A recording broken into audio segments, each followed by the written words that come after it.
for listening to Journey2Business. We're here today with quite a few very special guests and want to get started. But before we do, just to let you know, if you would like to call in during the show, you may reach us at 214-431-5032. And remember, we are on Facebook Live, so if you want to watch the show, feel free to do that. As well, you can also send us referrals through the website if you go to www.nextcareerconsulting.com/J2B Radio. All right, so let's go ahead and get started with our guest. We have our very special Employer of the Week, Tom Allen with Opango here today.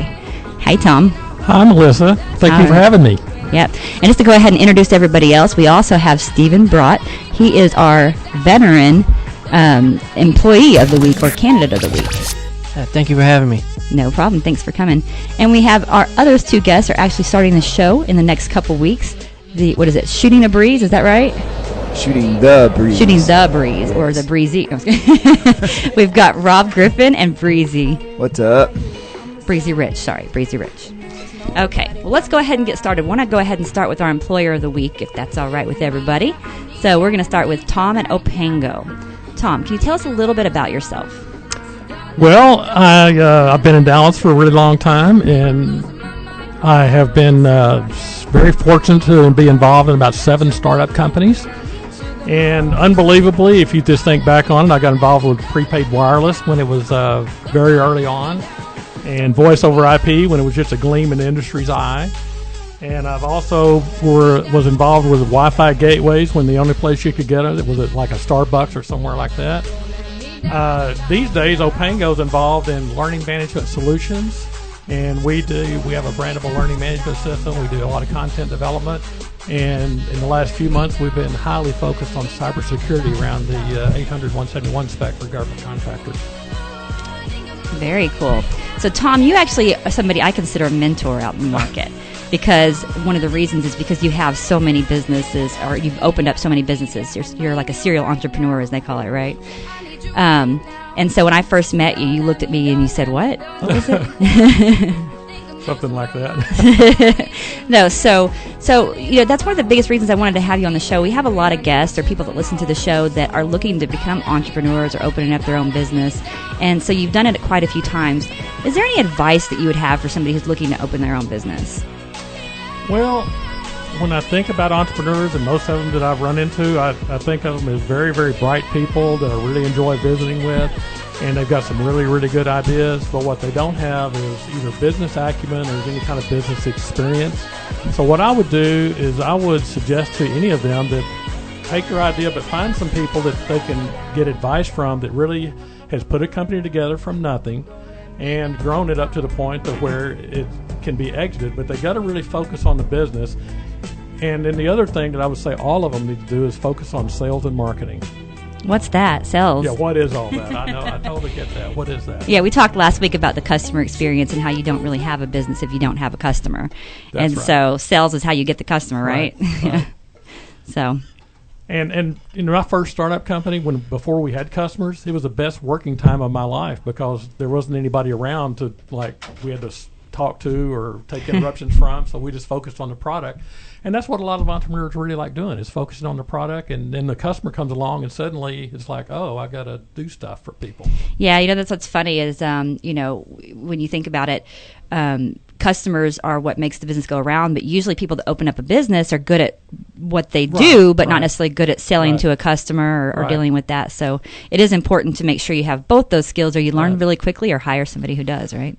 Well, and you know what? I think that's exactly it. Is at some point you've got to accept the fact there's things that you're not good at, and you've got to find somebody who is good at it, and then more importantly, you got to let them do it. Okay. And so the other advice I give start entrepreneurs is that their job is to be in a constant state of letting go of things because their organization's growing, and not only do they have to do it, so does everybody else in the company. Yeah.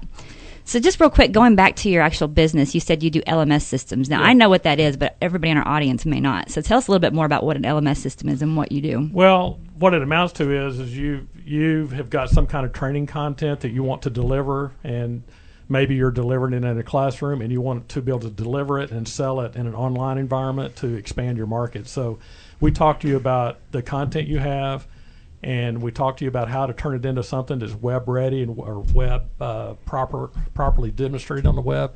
And then we have a web application, which is the learning management system itself, that actually delivers it up to your students, lets them register, take the course, score the exam, get a certificate in the end and things like that. Okay.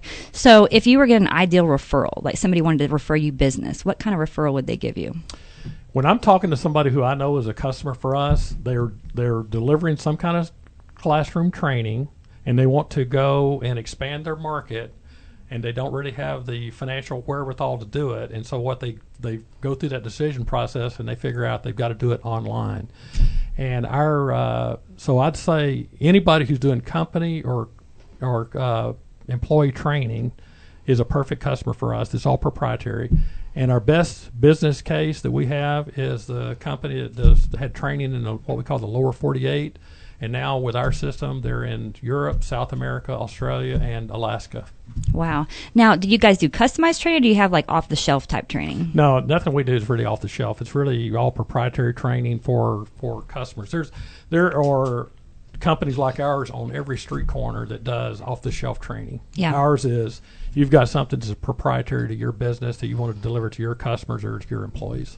Okay, so you actually help build that. Yes, we help build the courseware, and we also have the system that lets them deliver it. Okay. Now, are you guys currently hiring? We're not hiring right now, and oddly, our company is something I thought we would never do. We're really kind of a virtual company. So what that amounts to is there's only 3 of us that are principals in the business, but we have like somewhere between 35 and 50 various partnerships that we involve in a particular project when something comes along. Gotcha. Okay. So you usually use like subcontractors or outside vendors, or do you just have people that are contractors to you? Well, yeah, they're all subcontractors or contractors to us, but most of them have been around for a while. So it's a little bit like that. You remember that TV show Mission Impossible? I'm probably dating myself, where they go in and they get out the notebook and they pick their team. That is not that old. Don't tell me it's that old, because I remember that very clearly. Okay. That brand new show Mission Impossible. So we pick up, what we need, and it's an easy one. For instance, language translation. I mean, we're not going to have on staff people that know every language in the world, so we have a partner company that does translations for like 100 languages around the world, including the exotics. Wow. So if we have something like that come up, we call them. They pick out whoever they need. And you don't speak all the languages? No, actually, I don't. Okay. And the one thing I have learned from doing that is that you need to be very careful that they've translated it properly when you yourself can't figure that out. Have you had an experience? Please tell us if you have, because I'd love to hear that. Well, I did have an experience. I had a business card translated once, and I was the vice president of engineering, and I had it translated and by a company who does that. And then we had a person in our company who was Japanese was their first language, and I said, "Would you just tell me if this is right?" He looked at my card and he started laughing. And I said, "What are you laughing at?" And he said, "Your card says you're in charge of the wiring closet." I always wondered whenever you go to I don't know if you've ever been to like a tattoo salon or anything, and you go in there and they had like love, fortune. Do those really mean that, or are they really putting like some soy other sauce? Well, there's no telling us what it is if you're not familiar with it. Yeah, so it's always good to double check. I agree. Right. Now, you're also a pilot, right? Yes, I am. So tell us a little bit about that. You got your own plane? Or? I do. And I've been flying I don't remember ever a time in my life I didn't fly. And so it's just one of those passions that I have, and I've been able to integrate it into the business a little bit when you have an opportunity to go somewhere. But I try to fly regularly, and oddly enough, I'm maybe the only person you'll ever meet who's actually circled the Statue of Liberty in New York in their own airplane. Really? Yeah. How'd you get that honor? Well, it turns out they still do it today, but if you know about New York, a lot of helicopters fly in and out of there. So they have this thing called the Hudson Tour. So when you fly into New York, you call up and say, "I want a Hudson Tour," and they let you descend into this open airspace, uncontrolled airspace, and you fly down to the Statue of Liberty, and you circle it as long as you want to. And then when you decide to leave, you call them up and say, "Hey, I'm leaving," and they give you an authorization to leave, and you leave. Very good. Very good. So how are you the only one that I might meet that's done that? Well, because I doubt that very many people have circled the Statue of Liberty in a private airplane. I bet that nobody else in this room has yet. Maybe you know dozens of people who've done it. And I've also been to Martha's Vineyard and Nantucket Island, and I've went to Bar Harbor, Maine for lobster once. I flew my wife up there just so we could have lunch in Bar Harbor. So when we all want to go virtual with the show, we'll just have you fly us around town. You have to bring your own headset. And I've circled downtown Dallas. They have a downtown tour here, too. They've stopped it sort of in the last few years, unless you kind of know how to work the system. But I've circled the Reunion Tower many times. Cool. Well, going back to the entrepreneur side, what is the biggest lesson learned you've ever had? The biggest lesson that I've learned, probably is this the aha moment? Yeah, it can be the aha moment for you. It's like this. I have spent a lifetime in the trailing ends of the sales stages, like where all you got to do is show up and not unsell the deal. Yeah. And for a long time I thought, I'm really pretty good at this. Until I had to do the front end of the sales cycle, and I found out how hard that is. Oh, so you'd always done the second half. You never had to do the front. I didn't. Well, because the meeting was already set up. All you had to do was suit up, show up, and not unsell the deal. You just had to be credible, make sure that you were a company they would do business with, and they would do the deal. What I didn't fully appreciate is how many months, if not years, the salesperson to get the door open to begin with. Yeah. And so now that I'm on all ends of it, I've decided to run around and apologize to every salesperson I've ever worked with. Why can't you get it done? I was probably as bad as anybody, but they all deserve my heartfelt apology for how hard I was on them over it. Yeah, that's true. I mean, that a lot of people don't realize that it takes a lot more than the first contact. You don't try to sell somebody when you first meet them because you're going to get nowhere. You have to build trust and a relationship for people to want to buy. Right. Because if you're trying to sell somebody, it's like, I think I used this analogy on another show. You walk into a car dealership and they're like, do you want to buy anything? No. Well, why are you there? You want to buy a car, but you don't want somebody to sell you something. You want to have somebody you trust, and that's why referrals, as we talk about all the time on the show, are the best way to do business. And I would agree with that because what happens is when I get a warm referral, they'll at least answer the phone, they'll at least have a meeting with me, and more often than not, if it's not something they're interested in, they'll tell you, which is a gift. Yeah. They'll just say up front, hey, I'm not interested in that. All right. Well, everybody, we're going to take a quick break, and then we'll come right back on. Thank you for listening to Journey2Business. And remember, you can call in anytime at 214-431-5032. Hi, I'm Melissa Walker, the host of Journey2Business Show. As an entrepreneur, I know the number one reason that businesses fail is based on funding. I joined this program, and it's allowed me to have my business focus on what we do best in the consulting realm of helping people on their journey to a career. Imagine how often people send a text message, make a phone call, swipe a credit card, or turn on a light. What if there was a way you could make money every time someone did that? Hi everyone, my name is Rob Griffin, and I'm a retired police detective from Las Vegas, Nevada. And I found a way to make money doing just that, and I was able to build myself a business that got me out of the rat race of working for someone else. Now I work when I want and where I want. Now we're expanding this amazing company in your area, and we're looking for individuals that are looking to do the same thing. If you would like to hear more, please call 972-729-9181 or go to www.nextcareerconsulting.com and fill out a contact form for us to contact you.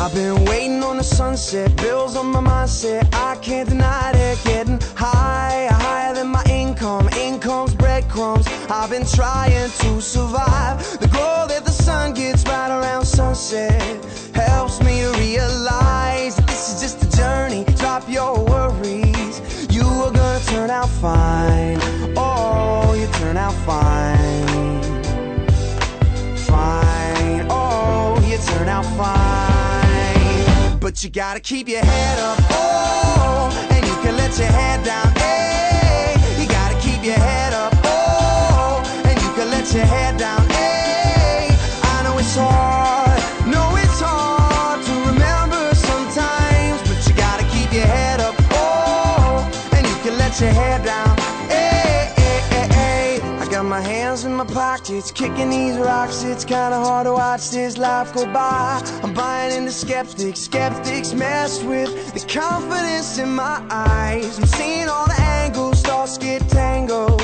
I start to compromise my life and my purpose? Is it all worth it?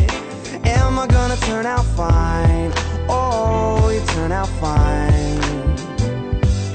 Fine, oh, you turn out fine. But you gotta keep your head up, oh, and you can let your head down, hey. You gotta keep your head up, oh, and you can let your head down, hey.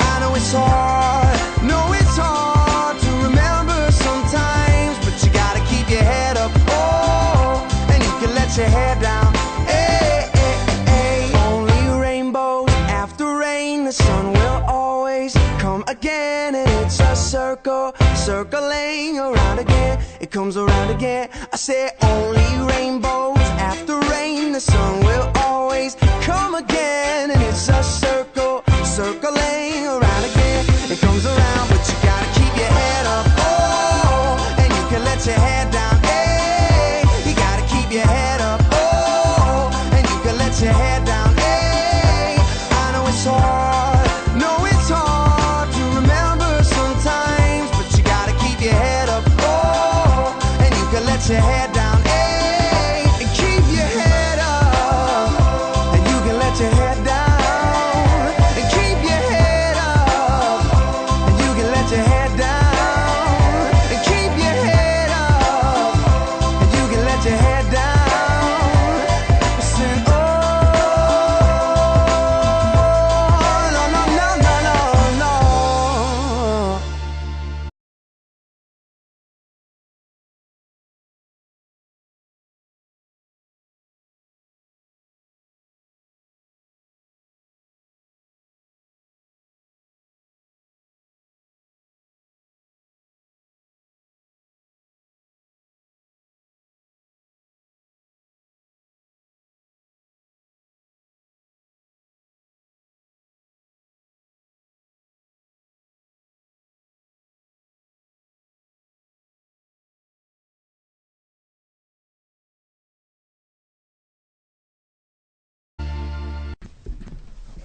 Thank you, everybody, for that quick break. I hope you enjoyed. We are back live, and hopefully our Facebook listeners can actually hear us. We had a little bit of audio trouble before, so we hope that's corrected. But we are back. Again, you can call in at 214-431-5032. And I want to thank Brooke for calling in. She did let us know about Facebook Live. So we are going to move over to Stephen Braudt. Stephen is here. And I don't know if I say that right. Braudt? No, you said it right. Okay. He brought the good stuff. Okay. Stephen, if you could tell us a little bit about you. So you're currently on the job market, right? I am, yes. I have 2 degrees, one from Texas A&M in Maritime Administration, the other in Management of Information Systems from the University of Texas at Dallas. I have a quite versatile work history. I started right out of A&M in the oil and gas field. I was an operations engineer for 3 of our vessels in my company's West Africa fleet, which was pipelay operations. So as part of that, I would ensure that all the operational needs of my vessels were met, anything that they needed to continue working, whether it be fuels, spare parts, airline tickets for the crew change, food rather. It was my job to walk that requisitions through the departments in my company, and then even go and provide on-site support to the vessels. So as part of that, I got to work in 5 different countries in Africa. Wow. And also worked in India for a while, worked in Greece for a few months as well. So really saw more of the world in the private sector than the Marine Corps, at least parts that you would want to see. Yeah. Marine Corps didn't send us to Greece for long-scale deployments, unfortunately. Unfortunately, I bet everybody would like that a little bit if they did. And so I got into telecom after that. I went back to school here in Dallas and was a business analyst for a company that provides equipment for your major mobile carriers, and they pretty much sold to every mobile carrier in the country. But it wasn't... It was very different from the oil field, but it was also stagnant. There weren't people being promoted. There wasn't a lot of room for upward mobility. So I began looking for something different. For a while, I was in the medical IT field, which there's a lot to be done there right now, especially since our healthcare laws seem to change every week. And so I don't know what you're talking about. Tom's over here just dying laughing right now. Well, I just try to stay healthy. That's the cheapest policy.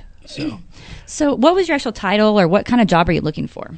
Well, or career, excuse me. I'd like to get back into project management. That was what I had in my latest role, and that's, of course, where I came to know you, Melissa.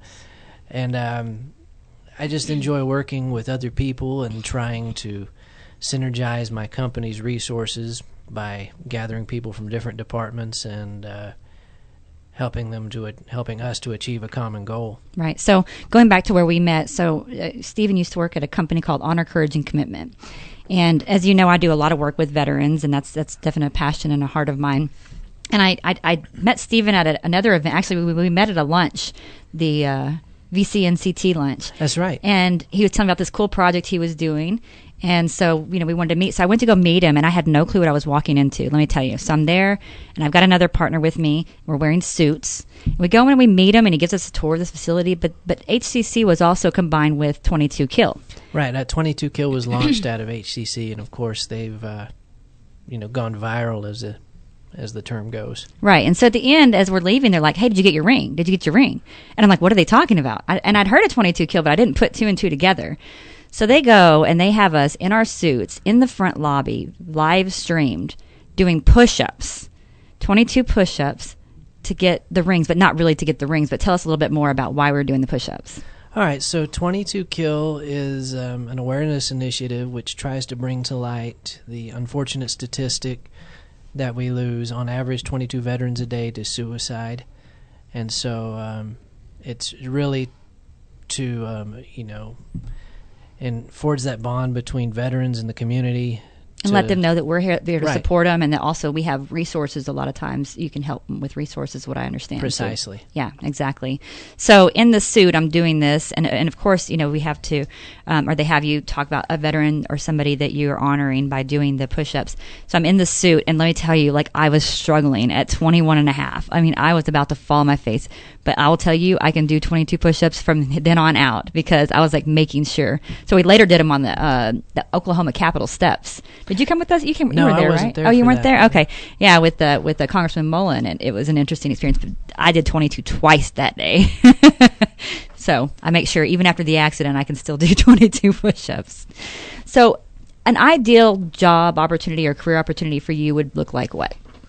Would look like a project management role where I'm helping a team achieve their given goals, and hopefully that product or service is something that benefits other people. I like knowing that the hard work I put in every day is of tangible use to someone. Right, most definitely. So is there a certain industry or market that you'd look at? Well, I would consider any company in any industry that is the right atmosphere and has a good corporate culture and is driven to not only succeed but to allow me to succeed as well. Right. So we want to thank you for your service really quickly, Stephen. Well, thank you. He, like I said, as he mentioned, he was a Marine, helped with. Oh, wait, we've got somebody here who's excited about this. Her husband's a Marine too, and we'll hear a little bit more from Breezy in a little bit. But he helped serve our country, and you've also helped support efforts to support veterans as they've moved and transitioned out of the military. So thank you for that. Is there anything else that or any challenges that you're facing on your job search that you'd like to discuss? I think you touched on it earlier with, in the entrepreneurship realm, warm referrals are key, and that's the same with networking and getting work. And so I guess the toughest challenge I'm facing is expanding my network, is being introduced to people who may not know an opportunity directly but might know other people. And so, Well, I can definitely give a shout out to a website if you haven't been to it yet for this area. It's www.careerdfw.org. It's run by a gentleman, Jeff Morris, and let me tell you, if you are on the job market, they have every kind of networking event, everything that's happening in the market to help people on the job or looking for jobs. They have tons of events every day that you can go to help network. So that's something that you want to definitely try out. Oh, all right, yeah, I'll take a look at that. We could talk some more about some other ideas and that kind of thing to get you out in the job market. But, and that's the purpose of the show, and that's why we wanted to have you on today, is so if anybody in our, that's listening or in our audience that has any referrals for Stephen that can help him move into a career, please go to our website. Again, it's www.nextcareerconsulting, nextcareerconsulting.com /J2B Radio. And that's a long email address, our website. Sorry about that. Yeah. But I need to get a shorter one for the show. I'll say it 10 times fast. No, but, please send some information to Stephen or to the show, or call in with any referrals that you might have for a project management position, somebody that is looking to utilize the skills and competencies that come from the military, as well as the wonderful experience that Stephen's had in their organization. Any other questions or anything else that you've struggled with in your job search, or anything else you want to discuss on that? Well, I think there's an adage, always be looking. So if it is a full-time job to find a job. Well, when I land in my next opportunity, I'm just going to continue to keep a close eye on the market and what else is out there, because you never know when you might need to make a sudden move. Right, and that is true. You always want to keep you always want to keep a pulse, have your resume updated, but that doesn't mean you're not dedicated to the company that you're with. No, absolutely. Have a LinkedIn profile, have all of that prepared, so people are seeing you and you see what opportunities out there. Tom, do you have any advice for him in his career search? Well, it's like you said, it's a full-time job, and it's a sales job. Yeah, and everything in life is selling. Everything is selling, and so what happens is whatever you're really good at, sales may not be it, but you've got to get good at selling yourself and your value proposition. Or get a good ambassador. Or get a good ambassador for you, and that's always really good, too. If you can get an ambassador for you. Just get somebody to go to networking events with you and talk good about you as you walk through, and that's great. And the other thing is, and because I've looked for jobs, too, it's very discouraging, is like, look, you're going to stay at it, and you're going to feel like nothing's happening, and then all of a sudden somebody's going to make you the job offer you've been waiting for all that time, and you're going to like, how come I didn't spend more time playing golf and relaxing? But I just say stick to it and don't get discouraged at all. Just stay at it until the right thing comes along. Yeah. Okay. Well, let's go ahead and move over to Rob and Breezy. Okay, and Stephen, please feel free. If you think of anything else that's any other questions, let us know. And we're going to let Rob and Breezy kind of come on. Thank you for coming on the show today. Thank you for having us. We're really excited to be here. Thank you. Okay, sorry, Breezy's getting her. All right, here we are. So Rob and Breezy, one more time. The good-looking people showed up. Oh, Lord. That's why we're on radio, honey, is because it's not necessarily the good-looking people. I'm just Correct. Letting you know. Just wanted to point. I'm just saying I'm except for the guests. Words. I mean, or Tom, definitely. Yes. I can't believe she did that to you, Tom. That's messed up. So, by the way, Rob, Breezy was telling me on the way here that you can sing really well. Oh, yeah, man. I say this, and she doesn't like it when I say it, but I'm going to say it anyway. I have the voice of an angel. It's unbelievable. Like, we totally got to go to karaoke. all the time, don't listen to your mom. I mean, moms are supposed to tell you things like that. Yeah, but you told me that you liked it too, so it's okay. So anyway. I was telling him yesterday, like, if he was on The Voice, I'd be like, oh my God, this man is so hot. I totally want to do him. And then all of a sudden I would turn around. Not on this show. This is a business show. And then he would be there. So he's pretty good. We might have to cut Breezy. I don't know. She's a little unique. Yeah, we're professional here. We don't do whiskey. We talked about that on the first show. We don't drink on the show. We don't do people on the show. on the first show then. Oh. Yeah. I'm on the wrong show. So we could set the right tone, right? Right. Okay, so we're having you guys here today to talk a little bit again about entrepreneurship. So we got a lot of that today. Stephen, sorry. But tell us a little bit about your journey. I don't know if you want to do this together or separate, or how you guys want to talk on that.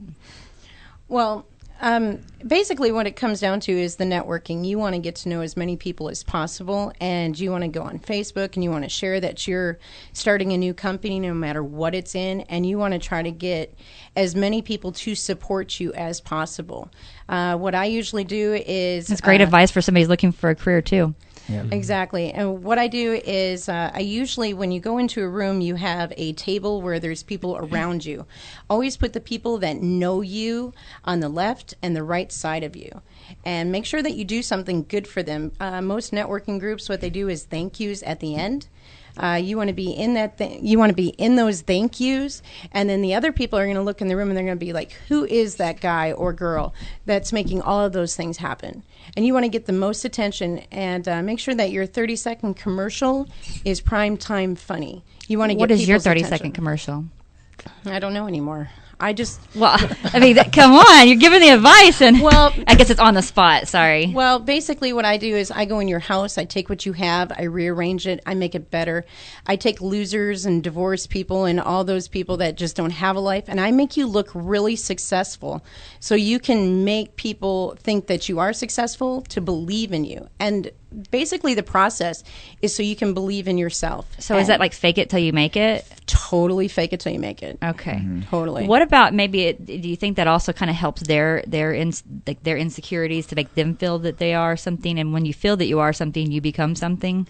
Absolutely. And the thing is that you really want to compliment people a lot, because most people who are in that environment, like the young Marine that was in here before, the thing is that most people do not have any confidence and they're really nervous about going there. They don't know anybody. The best way to break the ice with anybody is a compliment. You want to say something genuine. You want to say something that's heartfelt. And So you it want is to genuine, because I was starting to think that all your compliments to me were fake for a second. No, just with Rob. Only with me. So anyway, the thing is that you want to just have a connection with a person, make them feel at home, make them feel sincere about what you're selling and what it is that you're passionate about. Because if you don't have the passion, you're not going to have that connection, which means you're just wasting everybody's time. Okay. All right. Well, I'm going to let us go to a quick break, and then we're going to talk a little bit more about what it is that you and Rob do, and talk a little bit about, just hearing what you do as an entrepreneur in your company and that kind of thing.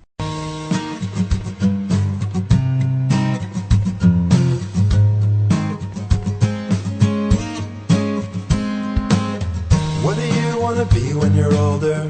When you're big and a little bit bolder? What do you want to be? Maybe you want to be a firefighter. Maybe you want to be a writer. Just believe in yourself. Oh yeah, yeah.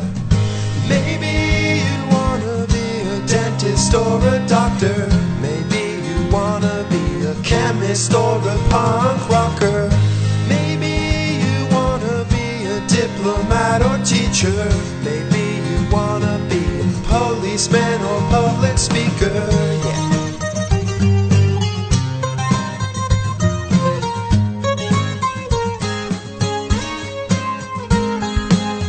What do you want to be when you're older? When you're wise and a little bit bolder? What do you want to be? Maybe you want to be a nurse. Maybe you want to drive a hearse. Just believe in yourself. Oh yeah, yeah. Maybe you want to be an engineer or pilot. Maybe you want to be an actor. Just go on and try it. Maybe you want to be a waiter or a banker. Maybe you want to be a soccer player or news anchor.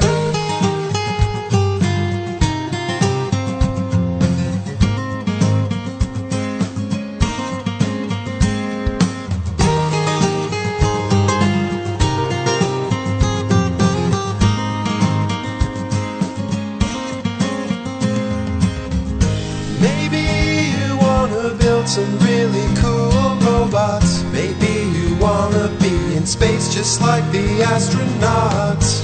Maybe you wanna play computer games all day. Just don't forget to get some exercise and watch your weight. Maybe you wanna be a lawyer or a judge. Maybe you wanna make some goodies like this chocolate fudge.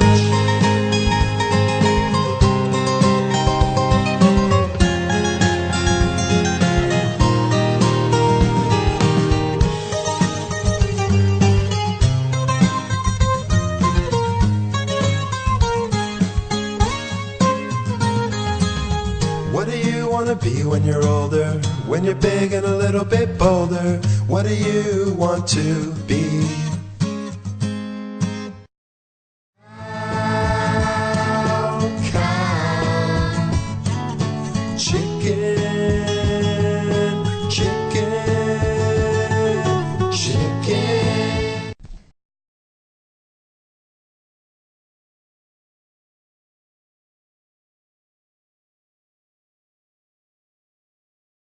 Are we back live? We are back live. Thank you, everybody. We had a very interesting break. We talked about all sorts of politics and cameras and Breezy and all sorts of fun things.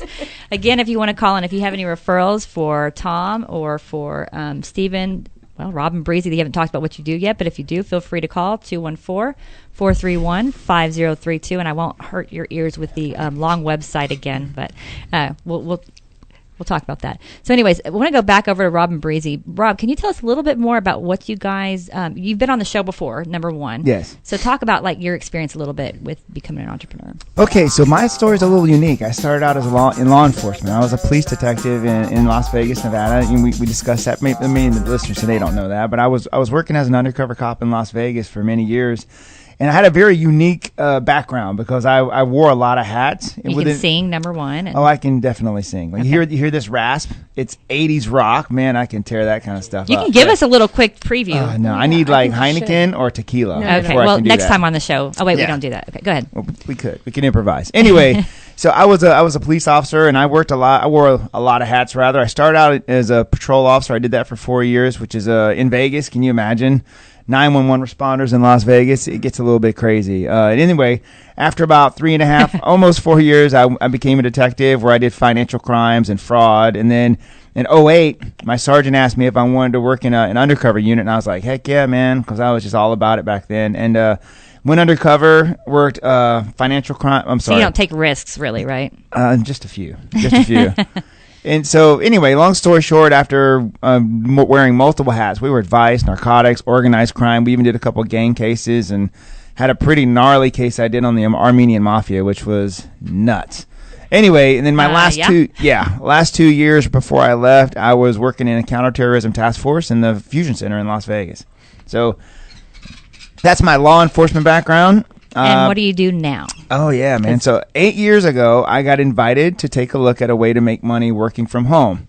And just like most of you, I was put up my 2 fingers like a cross, and I was trying to shoo my buddy away because I did not believe that anyone made real money in any home-based business opportunities. I thought that they were all scams and shams, and I was going to stay away from them. Anyway, so long story short, the guy that invited me was a homicide detective, and I had agreed to go meet with him because there were no credibility issues between he and I because the guy's a homicide detective. So he deals with people that have died. Oh, yeah. So, his name is Dean O'Kelly. Dean, if you're listening, love you, buddy. And anyway, he was a homicide guy, so if someone got murdered in Vegas, he was probably investigating that. Gotcha. So I go meet Dean at a Starbucks, and he showed me how our program worked. I ended up loving it.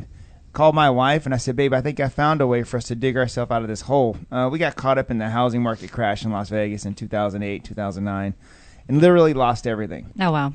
So, I mean, I had a house I paid $270,000 for.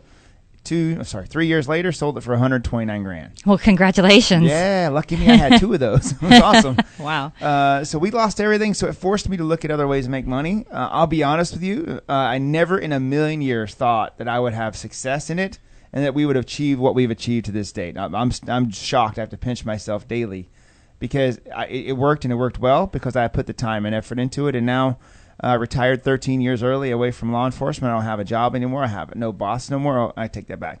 I have a 5-foot-tall dictator named Chica Griffin, my wife, who's my boss. Love you, baby. And so I do still have a boss, but not in the traditional form. And so now we're expanding that company here in Dallas, Fort Worth, Texas. So we're excited to be here and excited to be on your show. Thank you for having us. Yeah. So what is the company? Our name of the company is called ACN, and you may or may not have ever heard of ACN. Well, we just had a commercial on it too. Oh, that's it, right? Yeah. So anyway, if you want more information, call into the show. We could schedule a time. We can show you how it works. But basically, what we do is we broker services. Here's the key that everyone's already paying for. We have no product sales. We're not pushing makeup and vitamins and lotions, and I'm not here to talk bad about those other type of companies. I am. You are? Okay, Breezy. Captain Interrupter. Anyway, so we don't do that. It's literally set it and forget it money. You set up a customer one time, you get paid every single month that they pay a bill that they were going to go pay anyway. It's pretty awesome. Very good. Breezy, talk a little bit about your experience because you're kind of new to this. Well, I looked it over, and it definitely, I knew I was going to be successful because I'm successful at everything I touch. And Shocker. No, basically, my husband was a Marine. He was stationed at Camp Lejeune, North Carolina for 4 years. And what happened was we moved here to Texas, and I was just a housewife for 16 years. I started this cleaning company and tried to go out into the real world and found out that people lie, cheat, and steal, and they do not have your best interest at heart. And so you had an interesting. Were you in Vegas too, or no? This was in Texas. This was at they don't lie in Texas, but this was at IKEA. But the thing is, I learned that people do not have your best interest at heart, and what people really, really want from people is genuine loving and care of themselves. And so when you have that connection with somebody, you're going to have lots of success. So I had a cleaning company, and the thing was, a cleaning company, I started branding and getting more successful with that, and I was up to $3,700 in 6 months. And I was like, wow, I joined Prestonwood Country Club. I'm like, yeah, I can afford $700 a month in fees. $3,700? Yeah. I was like, you are who you hang out with. So I was thinking, I can hang out with these people, and they're not losers. I'm going to make more money, and it's going to be great. But the problem was that December showed up, and there was no money that came in.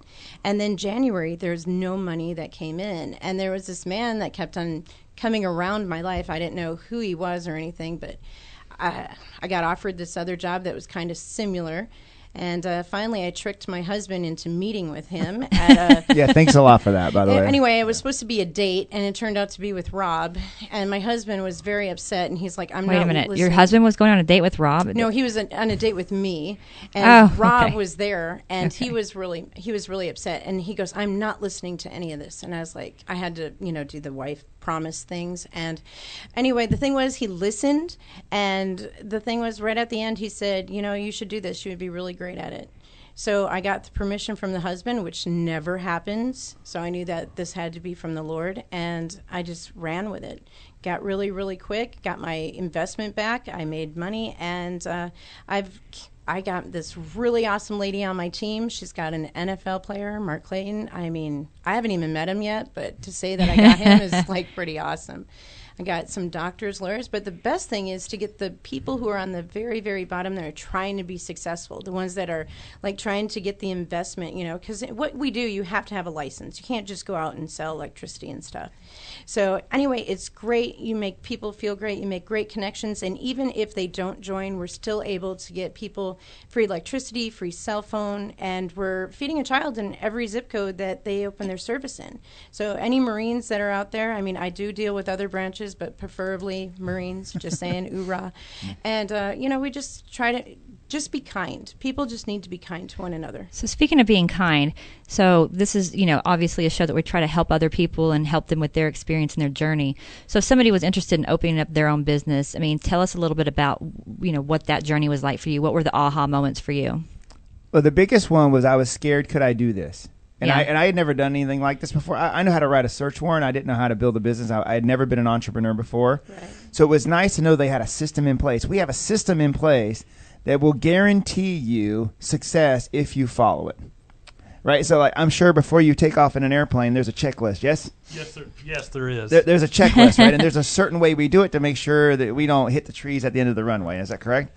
Yes, that's all correct. Okay, very good. That's always a good idea. So we also have a checklist, and I love the fact that the company had a system in place that as long as I did A, B, C, and I followed it, that I could win. Because in law enforcement, same thing. And maybe in the military, same way. We clear a room a certain way so that we don't die, right? Mm-hmm. We approach a vehicle on a traffic stop a certain way so that I don't get shot. Or God forbid, if I do, I'm prepared to return fire or whatever I have to go do. So our company also has those systems. So for people that are listening that maybe, I would love to have my own business. I've always thought of being an entrepreneur, but I'm not sure I can do it. The good news is you're going to have a coach, someone who's had success already. I'm a VP with the company who's going to walk with you every single step of the way and practically guarantee you success as long as you're willing to listen. But again, some people sign up and they don't listen and they fail. And that's also the reality of our business as well, too. So basically, would you consider it sales? Like Tom says, that when you move into a new company, you have to do a lot of sales. Would you consider what you do a lot of sales? It's not really sales. We're reducing somebody's bill. So if you're reducing somebody's bill, people are going to like that family member a lot more. So if you know a loser in the family. Why is there losers? That's just breezy. That's just breezy. Yeah. My aha moment was when this lady came up to me, and it turns out she was a really big fish. And she just said, you don't know how much power you have in yourself.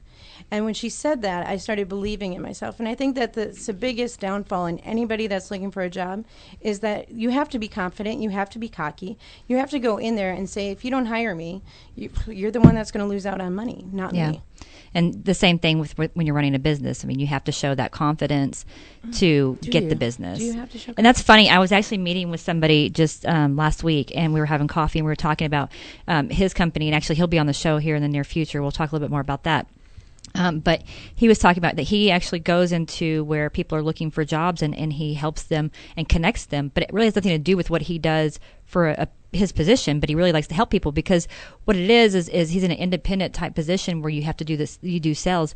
And he's like, people in networking events that are looking for jobs are people that are literally training to do what we do because you're learning to sell something, which is yourself. Right. So it was an interesting thought process. It's always a sales pitch. I remember when I was testing for the undercover unit into the police department, and they interviewed a whole bunch of guys.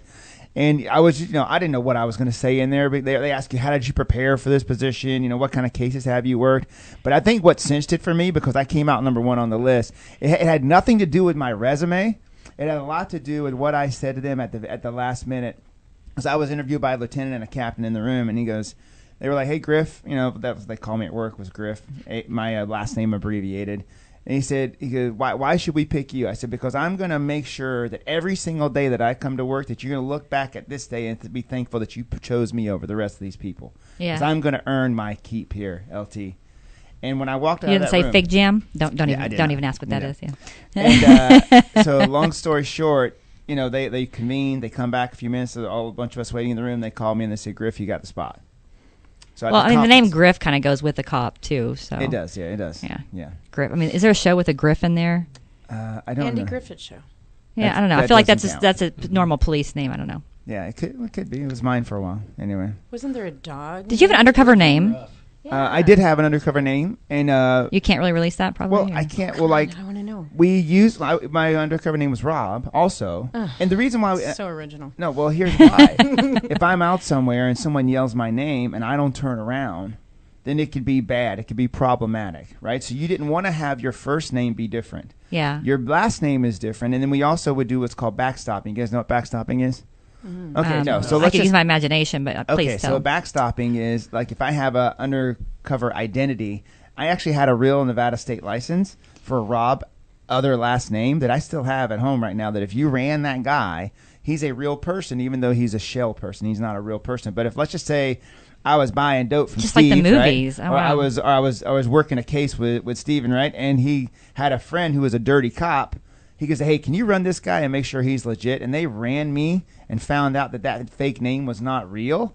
Then it could compromise my safety if we were involved in a deal. Does that make sense? Yeah. So we would do backstopping for any of the undercovers that were out working an advanced case. It was a pretty neat system we had. Yeah. Okay, let's ask what everyone's wondering right now. I may have already asked it. Don't do it. I want to know what the credit score was on the other guy. Really? I mean, like if your credit score is bad that was not right what I was now, thinking, but I want to know what the other guy's credit score. credit Really score. going somewhere bad for me. I know.